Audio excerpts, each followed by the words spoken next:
ನೀವು 3 ಹೊತ್ತು ಕನ್ನಡಿ ಮುಂದೆ ಕುತ್ಕೊಂಡು ವಿಗ್ ಸರಿ ಮಾಡ್ಕೊಂಡು ಇವರು 3 ಹೊತ್ತು ಬೀಡಿ ಹೊಡ್ಕೊಂಡಿದ್ರೆ ಏನೂ ಆಗಲ್ಲ. ನಾವ್ ವಿನ್ ಆಗೋಕ್ಕೂ ಆಗಲ್ಲ, ಮುಂದಕ್ಕೆ ಹೋಗಕ್ಕೂ ಆಗಲ್ಲ, ಬೆಳೆಯಕ್ಕೂ ಆಗಲ್ಲ. ಇಲ್ಲಿರೋ ಎಲ್ಲರೂ ಕಾಂಪಿಟೇಷನ್ಗೆ ಬಿದ್ದಿದ್ದಾರೆ. ನನ್ನ ಮಗ ಓವರ್ ಎಮೋಷನಲ್ ಆಗಿ ಪರ್ಫಾರ್ಮ್ ಮಾಡ್ತಾನೆ. ಆದ್ರೆ ನೀವಿಬ್ರು ಚೆನ್ನಾಗಿ ಕುಡ್ಕೊಂಡು ತಿನ್ಕೊಂಡು ಮಲ್ಕೊಂಡು ಎಂಜಾಯ್ ಮಾಡ್ತಾ ಇದ್ದೀರಾ. ಈ ಮನೇಲಿರೋರ್ನ ನೋಡಿ ಕಲೀರಿ ನೀವೆಲ್ಲ. ಏನ್ ನ್ಯಾಚುರಲ್ ಆಗಿ ಪರ್ಫಾರ್ಮ್ ಮಾಡ್ತಾರೆ.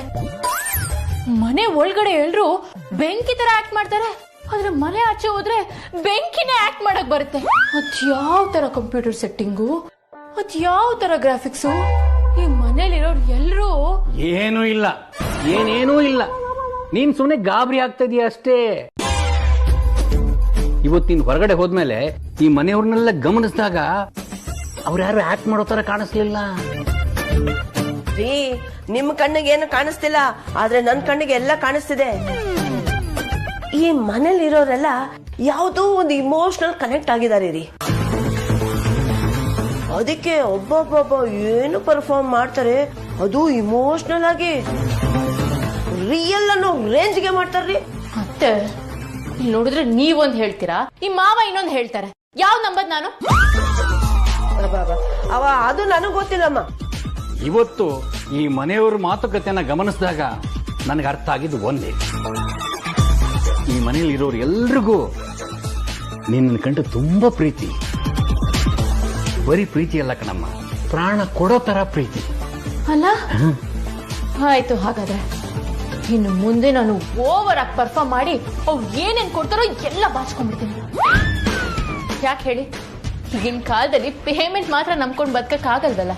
ಇನ್ನು ಮುಂದೆ ಈ ಶೈಲು ರೇಂಜೇ ಬೇರೆ, ಅವಳ ಆಕ್ಟಿಂಗೇ ಬೇರೆ. ಹಾಯ್ ಫ್ರೆಂಡ್ಸ್, ನಮಸ್ಕಾರ. ನಾನ್ ಗೊತ್ತಲ್ಲ ನಿಮ್ಮ ಶೈಲು. ಶೈಲು ಅಂದ್ರೆ ಸ್ಟೈಲು, ಸ್ಟೈಲು ಅಂದ್ರೆ ಶೈಲು. ನಾನು ಮುಂದೆ ಬರೋ ಪರ್ಫಾರ್ಮೆನ್ಸ್ಗೆ ವೇಟ್ ಮಾಡಿ, ಹಾಗೆ ನನಗೆ ವೋಟ್ ಮಾಡೋದಕ್ಕೆ ರೆಡಿ ಆಗಿ. Okay, bye friends.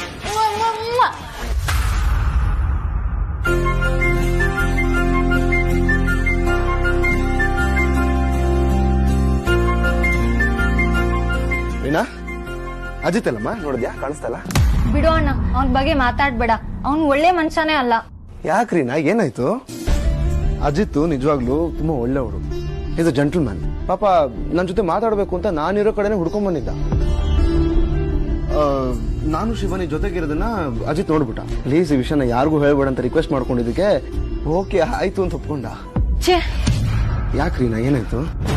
ನೀನ್ ಮೀಟ್ ಮಾಡಿರೋ ವಿಚಾರ ನನ್ಗೆ ಹೇಳ್ದ, ಆದ್ರೆ ಅದ್ಕೆ ಬಗ್ಗೆ ನನ್ಗೇನು ಹೇಳಲಿಲ್ಲ. ಮನೇಲಿ ಕರ್ದ್ ಕೇಳ್ದಾಗ ತ್ರಿಶೂಲ್ ನಾನು ನೋಡೇ ಇಲ್ಲ ಅಂತ ಹೇಳ್ಬಿಟ್ರು. ನಾನು ರೀನನ್ಗೆ ಸಮಾಧಾನ ಆಗ್ಲಿ ಅಂತ ಸುಳ್ಳು ಹೇಳ್ದೆ ಅಂತ ಹೇಳ್ಬಿಟ್ರು. ಆದ್ರೆ ನನ್ಗೆ ಇವಾಗ ಗೊತ್ತಾಗ್ತಿದೆ, ನಿನಗ್ ಮಾತ್ ಕೊಟ್ಟಿರೋ ಕಾರಣಕ್ಕೆ ಮನೆಯವ್ರ ಮುಂದೆ ಎಲ್ಲ ಸುಳ್ಳು ಹೇಳ್ದ ಅಂತ ನನಗ್ ಅನ್ಸ್ತಿದೆ. ಛೇ, ಎಂತ ತಪ್ಪು ಮಾಡ್ಬಿಟ್ಟೆ ನಾನು. ಕೆಲಸ ಮಾಡ್ಬಿಟ್ಟೆ ರೀನಾ. ಅಜಿತ್ ನಿಜವಾಗ್ಲೂ ಒಳ್ಳೆಯವ್ರಮ್ಮ. ನಿನಗೋಸ್ಕರ ನನ್ನ ಜೊತೆ ಮಾತಾಡ್ಬೇಕು ಅಂತ ನನ್ನನ್ನು ಹುಡ್ಕೊಂಡ್ ಬಂದಿದ್ದ. ರೀನಾ, ಅಂತ ಒಳ್ಳೆ ಫ್ರೆಂಡ್ನ ದಯವಿಟ್ಟು ಮಿಸ್ ಮಾಡ್ಕೋಬೇಡ. ಮಿಸ್ ಮಾಡ್ಕೊಳ್ಳೋದ್ರ ನೋವೇನು ಅಂತ ನನಗೆ ತುಂಬಾ ಚೆನ್ನಾಗಿ ಗೊತ್ತು. ಅದು ಫ್ರೆಂಡ್ ಆದ್ರಾಗಿರ್ಲಿ, ಬಂಧು ಬಳಗ ಆದ್ರೂ ಆಗಿರ್ಲಿ. ಕಳ್ಕೊಳ್ಳೋದು ತುಂಬಾ ಈಸಿ, ಆದ್ರೆ ಪಡ್ಕೊಳ್ಳೋದು ಕಷ್ಟ ರೀನಾ. ಅದರಲ್ಲೂ ಪ್ರೀತಿಸಿದವ್ರನ್ನ ಕಳ್ಕೊಳ್ಳೋದಂತೂ ತುಂಬಾನೇ ಕಷ್ಟ. ಸಾರಿ ಅಜಿತ್, ನಾನ್ ತುಂಬಾ ತಪ್ಪು ಮಾಡ್ಬಿಟ್ಟೆ. ಹೇ, ನೋ ಪ್ರಾಬ್ಲಮ್. ಆಗತ್ತೆ ಒಂದೊಂದ್ಸರಿ ಈ ತರ, ಏನು ಮಾಡಕ್ಕಾಗಲ್ಲ. ಇಲ್ಲೇ ಕೂತಿದ್ರೆ ಅಜಿತ್ ಹೇಗ್ ಸಮಾಧಾನ ಮಾಡ್ಕೋತಾನೆ? ಹೋಗ್ ಮಾತಾಡ್ಸು, ಸಾರಿ ಕೇಳಿ ಸಮಾಧಾನ ಮಾಡು.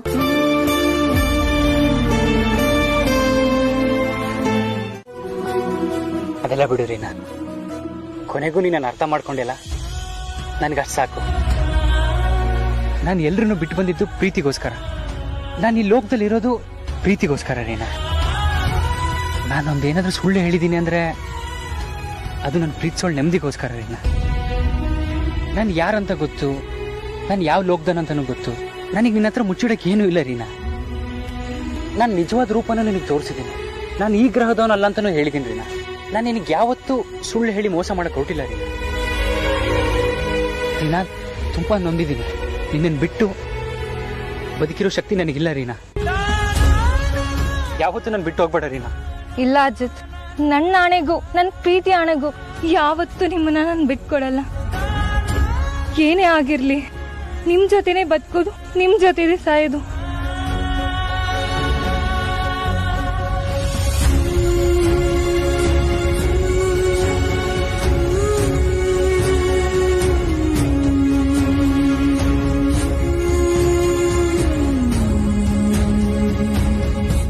ಬಾಗ್ಲು ತಲೆಗೆ ಹೊಡೆದು ಬಿದ್ಬಿಟ್ಟೆ ಅಷ್ಟೇ.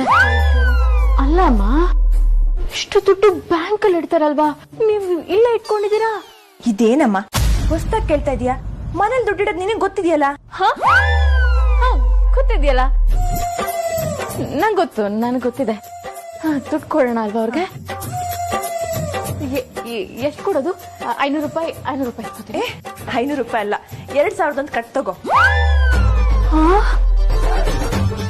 2000 ರೂಪಾಯಿ ಕಟ್ಟೆ ತಗೋಬೇಕಾ? ಓಹೋ, ಈ ದುಡ್ಡನ್ನೆಲ್ಲ ಅವರೇ ಹಂಚಿ ಬೆಸ್ಟ್ ಪರ್ಫಾರ್ಮರ್ ಅನ್ಸ್ಕೋಬೇಕು ಅಂತ ಈ ರೀತಿ ಮಾಡ್ತಾ ಇದಾರಾ? ಮಾಡ್ತೀನಿ. ಕೆಳಗೆ ಹೋಗಿ ನಾನೇ ದುಡ್ಡನ್ನೆಲ್ಲ ಹಂಚಿ ನಾನೇ ಬೆಸ್ಟ್ ಪರ್ಫಾರ್ಮರ್ ಅಂತ ಅನ್ಸ್ಕೊಂಡು ಒಳ್ಳೆ ಸ್ಕೋರ್ ಮಾಡ್ತೀನಿ. ಆದ್ರೂ ಈ ಕಟ್ಟನ್ನ ಅವ್ರಿಗೆಲ್ಲ ಕೊಡೋದಕ್ಕೆ ಹೊಟ್ಟೆ ಉರಿತಾ ಇದೆ.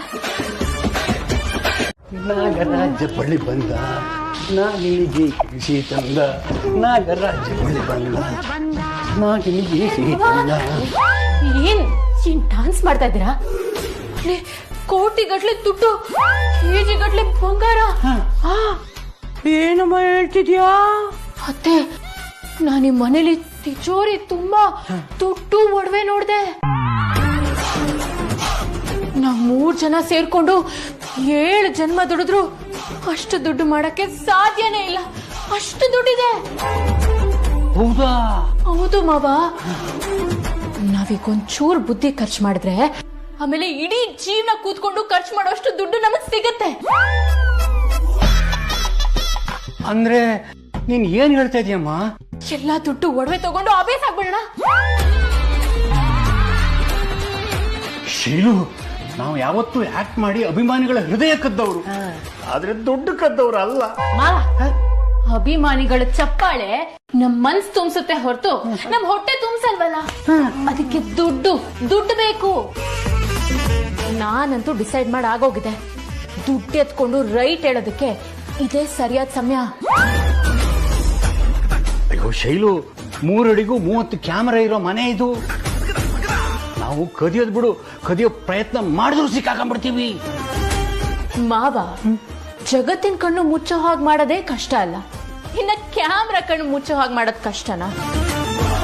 ಈ ಶೈಲು ಅಂದ್ರೇನೆ ಬ್ಯೂಟಿ, ಅವಳು ಇವತ್ತು ಮಾಡ್ತಾಳೆ ಲೂಟಿ. ನೀವ್ ಹೂ ಅಂದ್ರು ನಾನಂತೂ ಇವತ್ತು ದುಡ್ಡು ಅಭ್ಯಾಸ ಮಾಡದೇನೆ. Get ready for robbery. ಅಲ್ಲಮ್ಮ ಶೈಲು, ಅತ್ತೆ, ಇನ್ನ ಎಷ್ಟು ದಿನ ಅಂತ ಈ ತರ ರೋಲ್ಡ್ ಗೋಲ್ಡ್ ಜ್ಯುವೆಲ್ರಿ ಹಾಕೋತೀರಾ? ಮಾವ, ನೀವ್ ಎಷ್ಟು ದಿನ ಈ ತರ ಬಾಡ್ಗೆ ಸೂಟು, ಬಾಡ್ಗೆ ಟೋಪಿ ಹಾಕೋತೀರಾ? Life change ಆಗ್ಬೇಕಲ್ವಾ? ಅದನ್ನೇ ಈ ಶೈಲು ಚೇಂಜ್ ಮಾಡ್ತಾಳೆ. Get ready. ನನ್ನ ಶಾಪವೇ ಇಂದು ವರವಾಗಲಿದೆ ದಾಕ್ಷಾಯಿಣಿ. ಅರ್ಥ ಆಗಿಲ್ಲ, ಬಿಡಿಸಿ ಹೇಳು. 3 ದಿನಕ್ಕೊಮ್ಮೆ ಒಪ್ಪಿಗೆ ಬರುವ ನನ್ನ ಶಾಪ, ನನ್ನ 3 ದಿನದ ಬದುಕು. ಇವತ್ತು ನನ್ನ 3ನೇ ದಿನ. ರಕ್ತ ಮಜ್ಜೆ ಮಾಂಸ ಇರುವ ಹೆಣ್ಣಿನ ದೇಹ ಬೇಕಾದ ದಿನ. ಇವತ್ತಿನ ನನ್ನ ಬಲಿ ಈ ಮನೆಗೆ ಸೊಸೆ ರೂಪದಲ್ಲಿ ಬಂದವಳು. ಅವಳು ನಾಗಿಣಿಯಾಗಿದ್ರೆ, ಅವಳ ನಾಗ ರಕ್ತ ನನ್ನ ದೇಹ ಸೇರಿದ್ರೆ ಅವಳಲ್ಲಿರುವ ರೂಪ ಬದಲಿಸೋ ಶಕ್ತಿ ನನಗೂ ಬಂದ್ರೂ ಬರಬಹುದು. ಅವಳು ನಾಗಿಣಿ ಆಗದೆ ಇದ್ರೆ ಅವಳ ರಕ್ತದ ಜೊತೆ ಪ್ರಾಣವನ್ನು ತೆಗೆದು ಬಿಡ್ತೀನಿ. ಅಲ್ಲಿಗೆ ಅವಳ ಸಾವು, ನನ್ನ ಬದುಕು. ಅವಳೇ ಸತ್ಲು ಅಂದ್ಮೇಲೆ ತ್ರಿಶೂಲ್ ನನ್ನ ಮದುವೆ ಆಗ್ಲೇಬೇಕು. ನನಗೆ ಶಾಪ ವಿಮೋಚನೆ ಆಗಿ ಇರಬೇಕು ಅಂತ ಬಂದವರು ಎಲ್ಲೇ ಹೋದ್ರು ಮತ್ತೆ ವಾಪಸ್ ಬರ್ತಾರೆ, ಆದ್ರೆ ಹೋಗ್ಬೇಕು ಅಂತಾನೆ ಬಂದವರು ಮತ್ತೆ ವಾಪಸ್ ಬರೋದಿಲ್ಲ. ಇವಳು ಕೂಡ ಹಾಗೆ, ಅವಳು ಬರೋದಿಲ್ಲ. ತ್ರಿಶೂಲ್, ನೀನ್ ಕರ್ಕೊಂಡು ಬಂದಿದ್ದು ಒಬ್ಬ ಫ್ರಾಡ್ನ. ನೋಡಿ, ಅವಳ ಬಗ್ಗೆ ಹಾಗೆಲ್ಲ ಮಾತಾಡಬೇಡಿ. ಅವಳು ನನ್ನ ಹೆಂಡತಿ. ಓ, ಹೆಂಡತಿ? ಯಾವ ಹೆಂಡತಿನೂ ತನ್ನ ಗಂಡನ ಮನೆಯಲ್ಲೇ ಕಳ್ಳತನ ಮಾಡೋದಿಲ್ಲ.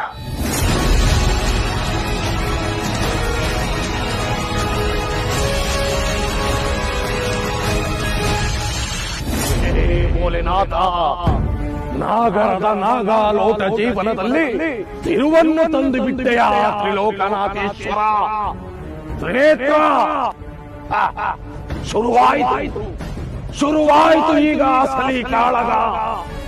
ದೂರಾದರೆ ನಾಟಕದ ಪರದೆ, ದುಷ್ಟ ಕೂಟಗಳು ಬರಿದು. ಹೇ ತ್ರ್ಯಂಬಕೇಶ್ವರ, ಏನಿದು? ತನ್ನದೇ ಸಂಪತ್ತನ್ನು ದೋಚಿದವಳು ಒಡತಿಯ, ಯಜಮಾನಿಯ, ಅಥವಾ ದೋಚಿದ್ದೂ ಕೂಡ ನಾಟಕವ? ಅವಳ ಒಡತಿಯ ಅಥವಾ ಕಳ್ಳಿಯ?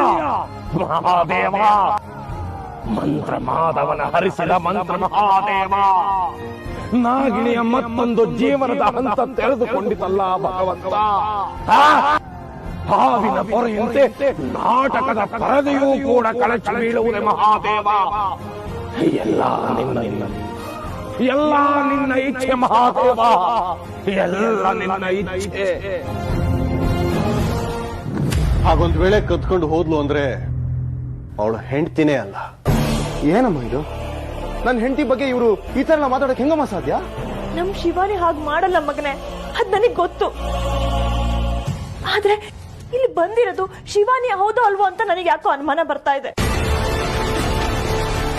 ಇವತ್ತಾಗಿರೋದಕ್ಕೂ ಇವರೆಲ್ಲ ಮಾಡ್ತಾ ಇರೋದಕ್ಕೂ ಎಲ್ಲೋ ಏನೋ ತಪ್ಪಾಗಿದೆ ಅಂತ ಅನುಮಾನ ಬರ್ತಾ ಇದೆ. ಅಲ್ಲ, ಬೇರೆ ಯಾರೋ ದುಡ್ಡು ತಗೊಂಡು ಹೋಗಿ ಶಿವಾನಿಗೆ ಕೆಟ್ಟ ಹೆಸರು ಬರಲಿ ಅಂತ ಈ ರೀತಿ ಮಾಡಿದಾರ ಅಂತ. ಅವಳ ಕೈಯಲ್ಲಿದ್ದ ಕೀನ ಕದ್ಕೊಂಡು ಹೋಗಿ ಆಮೇಲೆ ಈ ಹಣ ಒಡವೆ ಎಲ್ಲ ಕದಿಯೋದಕ್ಕೆ ಸಾಧ್ಯನಾ ಅಮ್ಮ? ಸಾಧ್ಯ.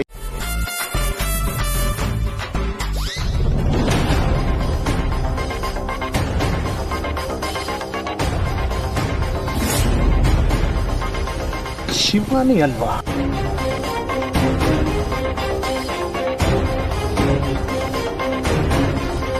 ಶಿವಾನಿ,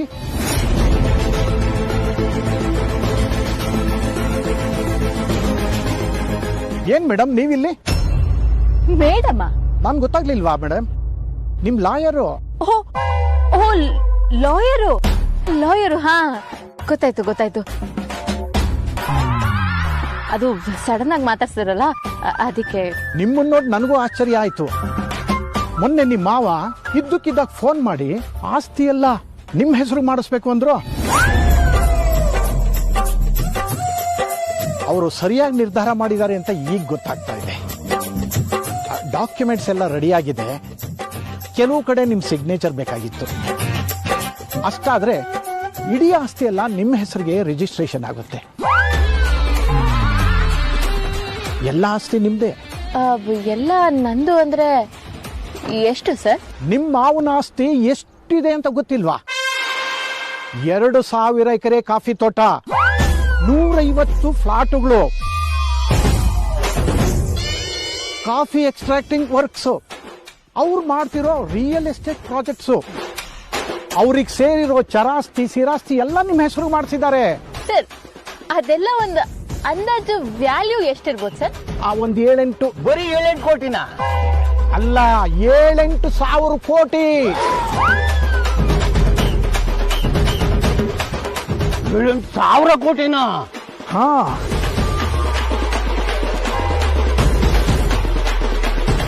$7,000 ಕೋಟಿನ? ಯಪ್ಪ, ಅಂದ್ರೆ ನಮ್ ಇಡೀ ಮನೆ ತುಂಬಾ ಅಷ್ಟು ದುಡ್ಡು. ಅದನ್ನ ಎಣಿಸ್ಕೊಂಡು ಕೂತ್ಕೊಂಡ್ರೆ 10 ವರ್ಷ ಬೇಕಾಗ್ಬೋದೇನೋ. ಅವಳು ಹೋಗಾಯ್ತು ದಿಗ್ವಿಜಯ, ಮತ್ತೆ ಬರಲ್ಲ. ಬಂದ್ರು ಅವಳಿಗೆ ಕಳ್ಳಿ ಪಟ್ಟ. ಕಳ್ಳಿಗೆ ಈ ಮನೆಯಲ್ಲಿ ಸೊಸೆ ಆಗಕ್ಕೆ ಅರ್ಹತೆ ಇಲ್ಲ ಅಲ್ವಾ? ನನಗೆ ನಾಗರ ಮಚ್ಚೆ ಇರೋ ಹುಡುಗ ಸಿಗ್ತಾನೆ ತಾನೆ, ನನಗೆ ಅವನ ಜೊತೆ ಮದುವೆ ಮಾಡಿಸ್ತೀಯ ಅಲ್ವಾ? ಹೇಳು ದಿಗ್ವಿಜಯ, ಮಾತಾಡು ದಿಗ್ವಿಜಯ. ಯಾಕಿ ಮೌನ? ಅವಳು ಮನೆ ಬಿಟ್ಟು ಹೋಗಾಯ್ತಲ್ವಾ? ಇನ್ನು ಯಾಕೆ ನನ್ನ ಮದುವೆ ಮಾಡ್ಸೋದಕ್ಕೆ ಹಿಂದು ಮುಂದೆ ನೋಡ್ತಾ ಇದೀಯಾ? ಸರಿ, ಆಗಲ್ಲ ಅಂತ ಹೇಳಿಲ್ಲ ತಾನೆ. ಈಗಷ್ಟೇ ಶಿವಾನಿ ರೂಪದಲ್ಲಿ ಯಾರೋ ಫ್ರಾಡ್ ಬಂದು ಈ ಮನೆಯಿಂದ ದುಡ್ಡು ಕತ್ಕೊಂಡು ಹೋಗಿದ್ದಾಳೆ. ಮನೆಯವರೆಲ್ಲ ಅದನ್ನ ಯೋಚನೆ ಮಾಡ್ತಿರುವಾಗ ನಾವು ಹೋಗಿ ಈ ಮದುವೆ ಬಗ್ಗೆ ಮಾತಾಡಿದ್ರೆ ಈ 3 ಜನಕ್ಕೆ ಈ ಮದುವೆಯಿಂದ ಯಾವುದೋ ಲಾಭ ಇದೆ ಅಂತ ಅಂದ್ಕೊಳ್ಳೋದಿಲ್ವಾ ಅವರು?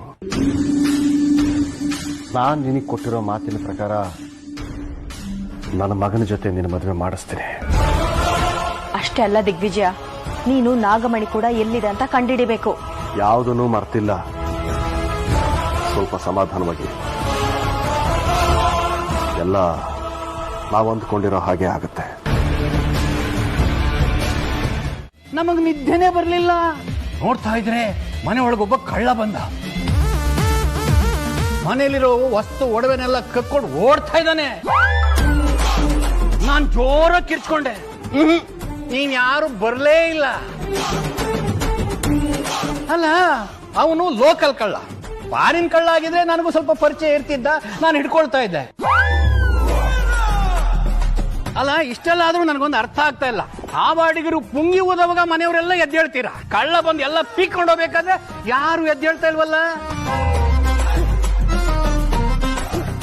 ಇಂಡಿಯಾ ಹೀಗೇನಾ? ಆದ್ರೆ ನಾನು ಎದ್ ಬಂದಲ್ಲ, ಅಷ್ಟರಲ್ಲಿ ಕಳ್ಳ ಎಲ್ಲ ದೋಚ್ಕೊಂಡು ಓಡ್ತಾ ಇದ್ದ. ನಾನು ಅಂಕಲ್ ಆಂಟಿ ಅವನ್ನ ಅಟ್ಟಿಸ್ಕೊಂಡು ಹೋಗಿ ಅವನ್ನ ಹಿಡಿದು ಬಡ್ದು. ಹಿಮಾಲಯದಲ್ಲಿ ಕಲ್ತಿರೋ ಕರಾಟೆ ಇಲ್ಲಿ ವರ್ಕೌಟ್ ಆಯ್ತು. ಕೊನೆಗೆ ಬ್ಯಾಗ್ ಕಿತ್ಕೊಂಡು ಬಂದ್ವಿ ಅಷ್ಟೇ. ನೀವ್ ಹೇಳ್ತಾ ಇರೋದ್ ಕತೆ ತರ ಇಲ್ವಾ? ದುಡ್ಡನ್ನ ನೀವೇ ತಾನೇ ಎತ್ಕೊಂಡು ಹೋಗಿದ್ದು. ಏನ್ ನೀವು ಹಿಂಗ್ ಜೋಕ್ ಮಾಡ್ತಾ ಇದೀರಲ್ಲ? ಸ್ವಂತ ಪ್ಲೇಟ್ ಇಂದ ಯಾರಾದ್ರೂ ಇಡ್ಲಿ ಕದೀತಾರ? ಕಳ್ಳರನ್ನ ಅಟ್ಟಿಸ್ಕೊಂಡು ಹೋಗಿದ್ದು ರಾತ್ರಿ, ಬಂದಿರೋದು ಈಗ ಮಧ್ಯಾಹ್ನ. ಅದು ಬ್ಲ್ಯಾಕ್ ಅಂಡ್ ಬ್ಲ್ಯಾಕ್ ಅಲ್ಲಿ. ಅಂದ್ರೆ ಕಳ್ಳ ಬರ್ತಾನೆ ಅಂತ ಮುಂಚೆನೆ ಗೊತ್ತಾಗಿ 3 ಜನ ಬ್ಲ್ಯಾಕ್ ಅಂಡ್ ಬ್ಲ್ಯಾಕ್ ಡ್ರೆಸ್ ಹಾಕೊಂಡು ಕಾಯ್ತಾ ಕೂತಿದ್ರ. ವಾಹ್ ವಾಹ್, ನೀವು ಕೇಳೋ ಕ್ವಶನ್ ಕರೆಕ್ಟ್ ಆಗಿದೆ. ಅದಕ್ಕೆ ನೀವು ನಮ್ಗೆ ತುಂಬಾ ಇಷ್ಟ ಆಗ್ತೀರಾ. ನೀವೊಂಥರ ಸಿವಿಲ್ ಪೊಲೀಸ್ ಇದ್ದಂಗೆ. ಅದು ಸಿವಿಲ್ ಪೊಲೀಸ್ ಅಲ್ಲ, ಇಂಟರ್ಪೋಲ್. ನೀವೊಂಥರ ಇಂಟರ್ಪೋಲ್ ಪೊಲೀಸ್ ಇದ್ದಂಗೆ. ಬ್ಲಾಕ್ ಡ್ರೆಸ್ ಇದು ನಾವ್ ಹಾಕಿರ್ಲಿಲ್ಲ, ಕಳ್ಳರು ಹಾಕಿದ್ರು. ಅವ್ರ ಕೈಯಿಂದ ದುಡ್ಡು ಒಡವೆಲ್ಲ ನಾವ್ ಕಿತ್ಕೊಂಡ್ವಲ್ಲ, ನಮ್ ಡ್ರೆಸ್ ಅವ್ರು ಕಿತ್ಕೊಂಡ್ಬಿಟ್ರು. ನಾವು ಅವ್ರ ಡ್ರೆಸ್ ಕಿತ್ಕೊಂಡು ಓಡ್ ಬಂದ್ಬಿಟ್ರು.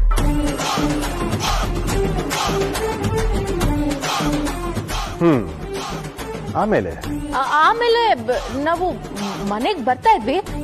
ಅಷ್ಟ್ರಲ್ಲಿ ದಾರಿಲಿ ಯಾರೋ ದೊಡ್ಡ ಸ್ವಾಮಿಗಳು ಸಿಕ್ಕಿದ್ರು. ಈ ದುಡ್ಡನ್ನೆಲ್ಲ ತಗೊಂಡ್ ಹೋಗಿ ಪೂಜೆ ಮಾಡಿದ್ರೆ ಅದು ಡಬಲ್ ಆಗುತ್ತೆ ಅಂತ ಹೇಳ್ಬಿಡದ. ದುಡ್ಡು ತಗೊಂಡ್ ಹೋಗಿ ಪೂಜೆ ಮಾಡಿಸ್ಕೊಂತಾರಷ್ಟರಲ್ಲಿ ಇಷ್ಟೊತ್ತಾಗೋಯ್ತು ನೋಡಿ. ಡಬಲ್ ಆಯ್ತಾ? ಇದ್ರಲ್ಲಿ ಎಷ್ಟಿದೆ ಅಂತಾನೆ ನಮಗ್ ಗೊತ್ತಿಲ್ಲ. ಇನ್ ಡಬಲ್ ಆಗಿದ್ ಗೊತ್ತಾಗತ್ತಾ? ಯಾವನು ಸ್ವಾಮೀಜಿ ಹೇಳ್ದ ಅಂತೇಳಿ ನೀನು ಪೂಜೆ ಮಾಡಿಸ್ಕೊಂಡು ಬಂದಿದ್ದನ್ನ ನಾನ್ ನಂಬೇಕಾ?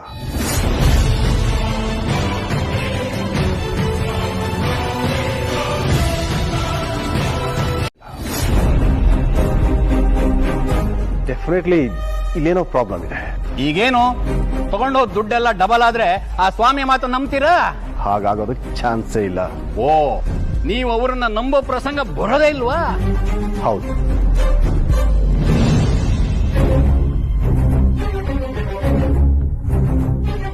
ಮೊದಲು ತಗೊಂಡೋಗಿರೋ ದುಡ್ಡು ಸರಿಯಾಗಿದೆಯಾ ಅಂತ ಚೆಕ್ ಮಾಡಬೇಕು. ಗೋವಿಂದ್ ಮಾವ, ನಾನಂತೋಳಲ್ಲ. ನಮ್ದು ಯಾವತ್ತೇ ಇದ್ರು ಎತ್ತಿ ಕೊಡೋ ಕೈ. ಒಂದ್ ಕೆಲ್ಸ ಮಾಡಿ, ನೀವು ದುಡ್ಡು ಎಣ್ಸಿ ಒಂದು ರೂಪಾಯಿ ಕೂಡ ಕಮ್ಮಿ ಇರೋದಿಲ್ಲ. ಒಂದ್ ಕೆಲ್ಸ ಮಾಡಿ, ನೀವ್ ಎಣ್ಸೆಣ್ಸ್ ಕೊಡ್ತಾರಿ, ನಾನ್ ಜೋಡಿಸ್ತೀನಿ. ಹಾ, ಆಯ್ತು.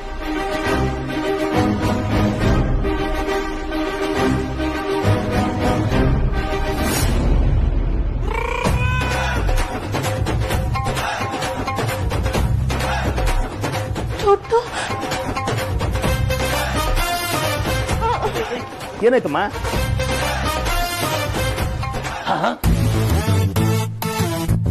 ಇದೇನಪ್ಪ, ಅಲ್ಲೂ ದುಡ್ಡು ಇಲ್ಲೂ ದುಡ್ಡು, ಏನಾಗಿದೆ?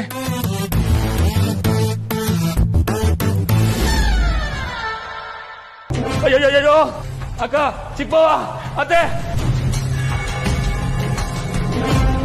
ಇಲ್ಲಿ ನೋಡಿ. ಗೋವಿಂದ, ಏನಾಯ್ತು? ಅಯ್ಯೋ, ನನ್ ಬಾಯಿಂದ ಕೇಳ್ಬೇಕಾ? ಬಂದ್ ನೋಡಿ ಇಲ್ಲಿ, ಬನ್ನಿ ಬನ್ನಿ ಬನ್ನಿ. ಏನು?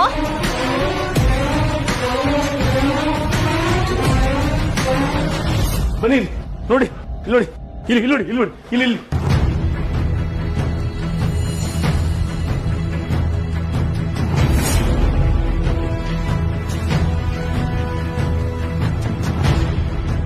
ಇದು ಹೇಗೆ ಸಾಧ್ಯ? ಉತ್ತರ ಕೊಡ್ಬೇಕಾಗಿರೋದು ಶಿವಾನಿ. ಶಿವಾನಿ, ಶಿವಾನಿ ಎದಳು. ಶಿವಾನಿ, ಶಿವಾನಿ ಹೇಳು. ಸ್ವಾಮಿಗಳ ದುಡ್ಡು. ಶಿವಾನಿ, ನೀನ್ ಅನ್ಕೊಂಡಂಗೆ ದುಡ್ಡು ಒಡವೆ ಎಲ್ಲ ಡಬಲ್ ಆಗಿದೆ. ಅಲ್ಲಿ ನೋಡು. ಡಬಲ್? ಆ ಸ್ವಾಮಿಗಳ ಹೆಸರೇನಮ್ಮ? ಅದು ರಾತ್ರಿ ನಾನು ಮಲಗಿದಾಗ ಯಾರೋ ನನ್ನನ್ನ ಕರ್ದ ಹಾಗಾಯ್ತು. ಎದ್ ನೋಡಿದ್ರೆ ಕಳ್ಳ ಬಂದು ದುಡ್ಡು ಒಡವೆನೆಲ್ಲ ದೋಚ್ಕೊಂಡು ಓಡ್ತಿದ್ದ. ನಾನು ಹಿಂದೆ ಹೋಗಿ ದುಡ್ಡನ್ನ ಕಾಪಾಡ್ದೆ. ವಾಪಸ್ ಮನೆಗ್ ಬರ್ತಾ ದಾರಿಲಿ ಯಾರೋ ದೊಡ್ಡ ಸ್ವಾಮಿಗಳು ಸಿಕ್ಕಿದ್ರು. ಅವರಿಂದ ಈ ಉಪಯೋಗ ಆಯ್ತು ಅಷ್ಟೇ. ಅಮ್ಮ, ದುಡ್ಡನ್ನೆಲ್ಲ ಜೋಡ್ಸಿಟ್ಟು ಕೀ ಹಾಕೊಂಡು ಕೀನ ಜೋಪಾನವಾಗಿ ಇಟ್ಕೊಳ್ಳಿಮ್ಮ.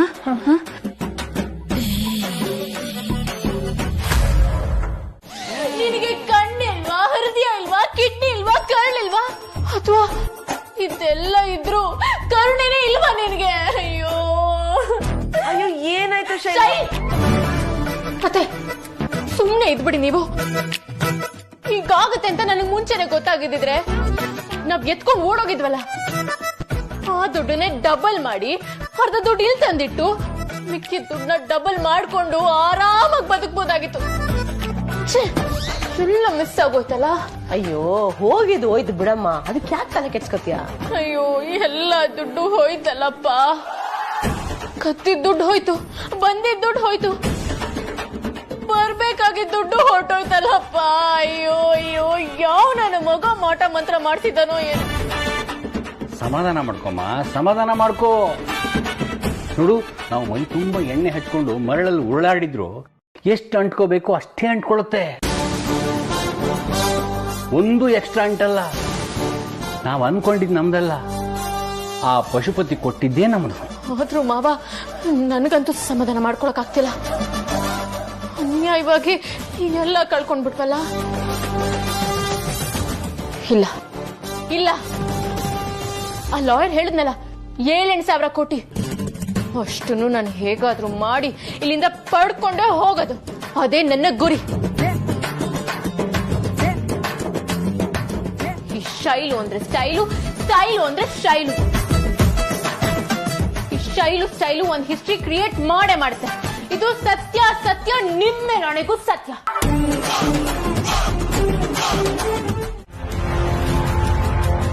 ಅವ್ರು ನನಗ್ ಹೊಡೆದ್ರು.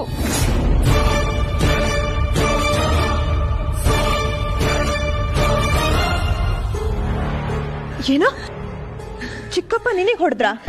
ಆದ್ರೆ ಅಪ್ಪ ಅಲ್ವಲ್ಲ, ನನಗ್ ಹೊಡೆಯಕ್ಕೆ ಇವ್ರಿಗೆ ಯಾರ ಅಧಿಕಾರ ಕೊಟ್ರು? ಹೊಡೆದ್ರಾ? ಯಾಕೆ? ಹೊಡೆದಕ್ಕೆ ಕಾರಣ ಇದೆ. 1000 ಕಾರಣ ಇರ್ಲಿ, ಅದನ್ನ ನಮ್ಮ ಹತ್ರ ಹೇಳ್ಬೇಕಿತ್ತು. ಹೀಗೆ ಹೆಣ್ಮಕ್ಳ ಮೇಲೆ ಕೈ ಮಾಡೋದಲ್ಲ.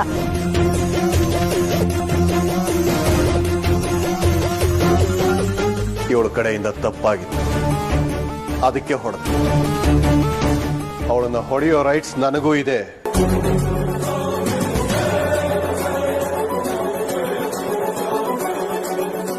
ತಪ್ಪು ಮಾಡಿದ್ದು ಮಗಳೇ ಆಗಿದ್ರು ತಂದೆಯಾದವನು ಶಿಕ್ಷೆ ಕೊಡಬೇಕು. ಅದನ್ನ ನಾನು ಮಾಡಿದ್ದೀನಿ ಅಷ್ಟೇ.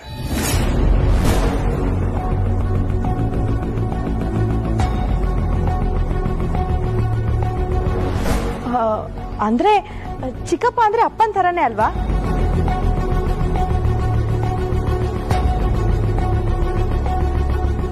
ಏನೇ ಆಗಿರ್ಲಿ, ನನ್ನ ಮಗಳಿಗೆ ಯಾರೇ ನೋವು ಮಾಡಿದ್ರು ಅದು ನನಗಾದ ಹಾಗೆ.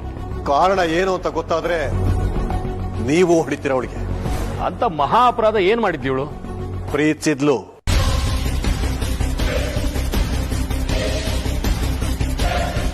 ಊರು ಕೇರಿ ಗೊತ್ತಿಲ್ಲದವನ ಜೊತೆ ಓಡಾಡ್ತಾ ಇದ್ಲು. ಬೀದಿನಲ್ಲಿ ಅವನ್ನ ತಪ್ಕೊಂಡು ನಿಂತಿದ್ರು. ತಪ್ಪು ತಾನೇ.